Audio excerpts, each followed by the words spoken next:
Bonjour et bienvenue dans le petit journal de Vue d'ailleurs sur vuedailleurs.com. Retrouvez des actualités et des points de vue d'analystes. On commence par une vue d'ensemble avec une première page d'actualité internationale. C'est Jacques Attali, essayiste, économiste et conseiller de l'ombre qui s'exprime, une fois n'est pas coutume, sur le football. Comment doit continuer de vivre le football en temps de pandémie? Alors évidemment, c'est un sport populaire par excellence, mais un exemple aussi, un pan parmi tant d'autres de l'industrie du spectacle, des loisirs et du sport qui sont impactés dans leur ensemble.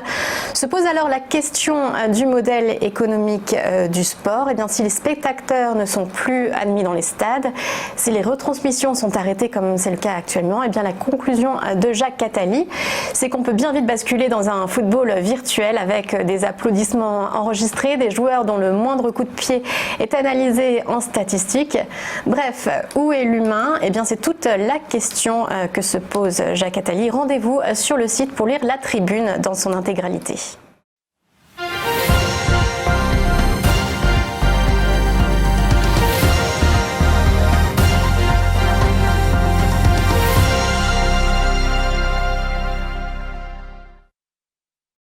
Vue de France, on s'intéresse maintenant à l'actualité française.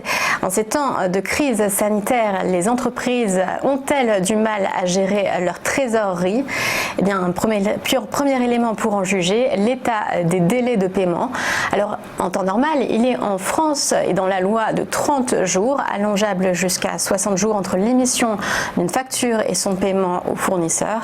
Eh bien, en réalité, les délais de paiement atteignent plutôt les 75 jours et se sont même étendus jusqu'à 90 jours.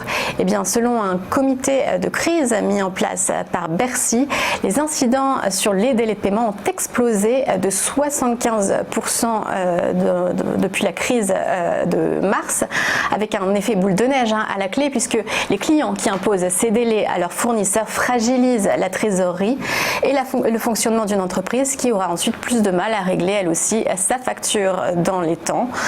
Vous retrouverez plus de précision dans l'article sur Vue d'ailleurs, mais sur les pratiques aussi également mises en place par certaines entreprises pour imposer des baisses de factures ou bien des délais rallongés, ainsi qu'un moyen pour aider les entreprises à s'en sortir, faire appel aux médiateurs des entreprises qui organisent des conciliations.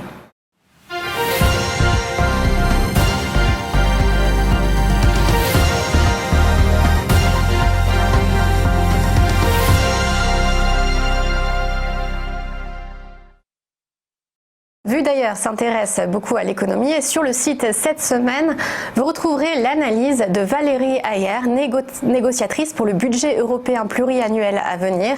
Une analyse d'actualité puisque Valérie Hayer revient sur le plan de relance décidé par l'Union européenne dont la principale innovation budgétaire est l'endettement commun.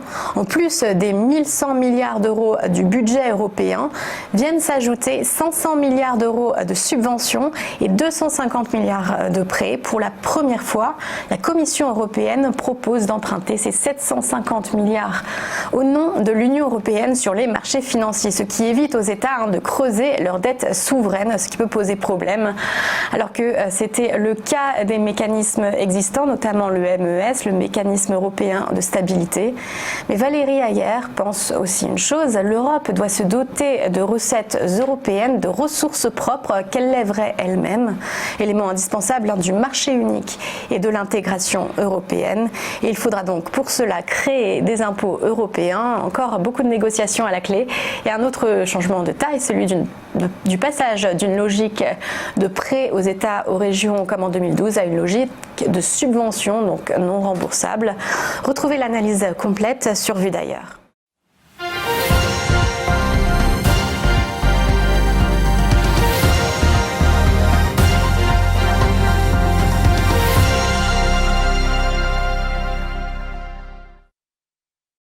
Point de vue dans la rubrique culturelle, le point de vue d'une femme sur l'Église.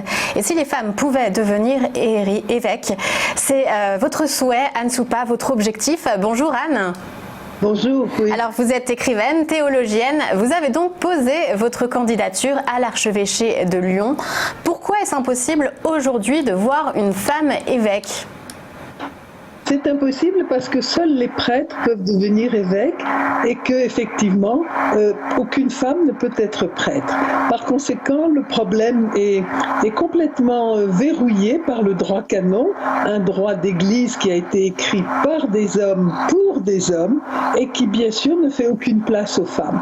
Donc je pense qu'il fallait un geste comme le mien pour faire prendre conscience d'un problème, d'une situation complètement scandaleuse dans l'Église catholique. Les femmes sont invisibilisées, elles ne sont pas des citoyennes dans leur propre Église. Voilà.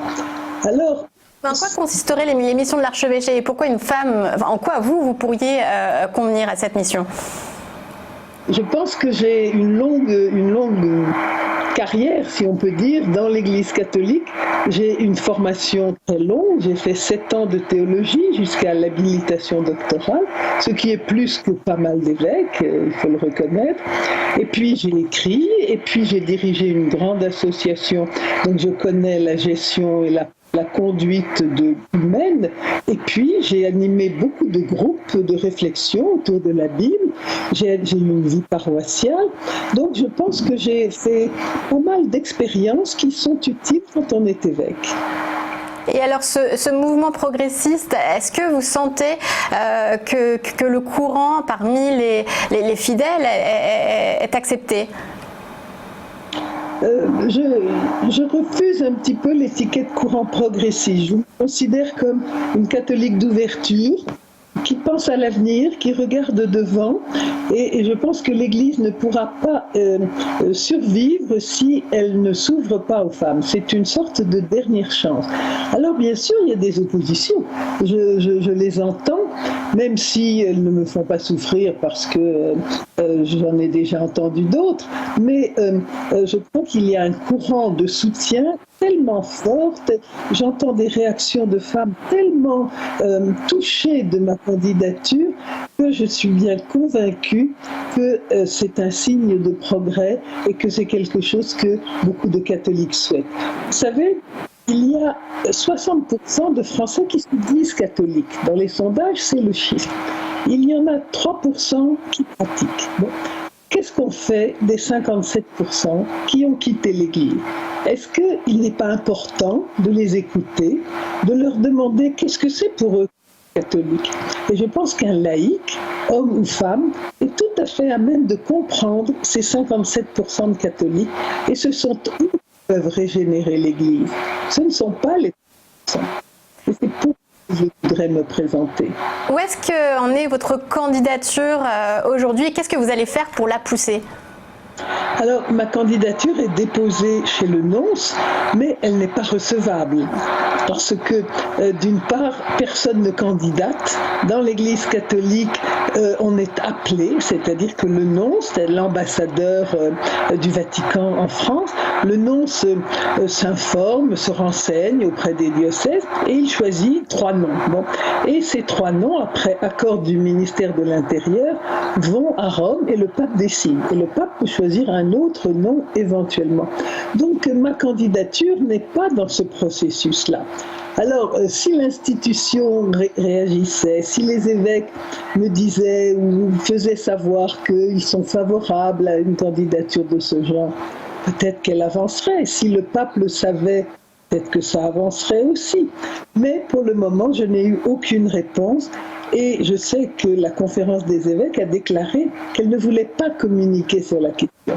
Par conséquent, je pense que c'est le soutien que m'apportent beaucoup d'hommes et de femmes qui est mon meilleur atout, et le soutien que vous m'apportez, vous aussi, en me donnant l'occasion d'exposer mon point de vue. Mais qu'en dit le pape François, parce qu'il a fait beaucoup de déclarations sur ça, mais effectivement ce que vous dites aussi dans vos tribunes sur Vue d'ailleurs, c'est que depuis 7 ans, c'est quand même un sujet qui est à l'arrêt, l'accès des femmes aux postes clés dans l'Église. Oui, je pense que le pape François est empêché, qu'il a beaucoup de courants assez conservateurs autour de lui. Et la question des femmes, c'est terrible parce que cette question est clivante alors que c'est tellement naturel d'intégrer les femmes. Moi, je ne comprends pas que... je souffre de voir que les femmes sont au cœur du problème du rapport entre conservateurs et chrétiens d'ouverture. Ce sont les femmes le principal enjeu. Mais nous sommes des êtres libres, nous sommes à égalité avec les hommes, nous n'avons pas à souffrir de ces querelles internes. Or, c'est le cas. Et c'est une question tout à fait importante à débusquer. Merci beaucoup Anne Soupin, c'était la rubrique culturelle Point de vue. C'est la fin de ce petit journal et n'oubliez pas, si les opinions sont libres, les faits, eux, sont sacrés. À bientôt sur Vue d'ailleurs.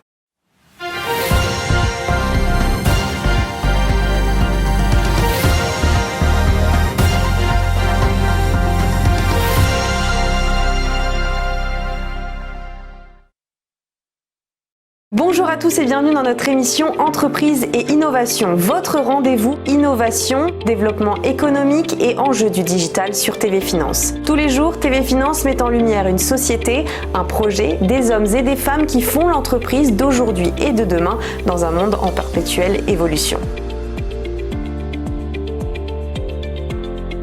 Pour y participer, contactez-nous sur tvfinance.fr.